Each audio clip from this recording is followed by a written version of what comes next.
Kumbuka hawa watu wana mission ya kuingia nchi ya ahadi, wana mission ya kuelekea Kanaani, lakini kuna mtu anawaloga.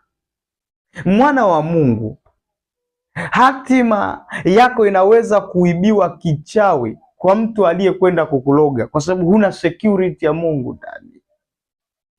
Biashara yako, hatima ya hiyo biashara inaweza kulogwa kwa sababu huiombee hiyo biashara. Wakati wenzako wanakwenda na wanatoa sadaka kwa miungu yao, wewe hata fungu la 10 utoi kwa ajili ya hiyo sadaka.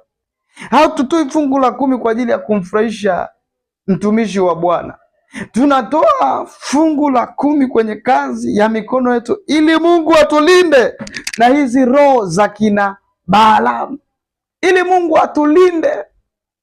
Hatutoi tu ili mradi tumetoa, tunatoa ili kuvuta baraka za Bwana.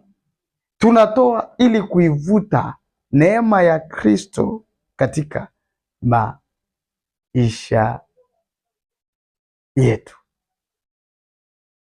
Ona kitu ambacho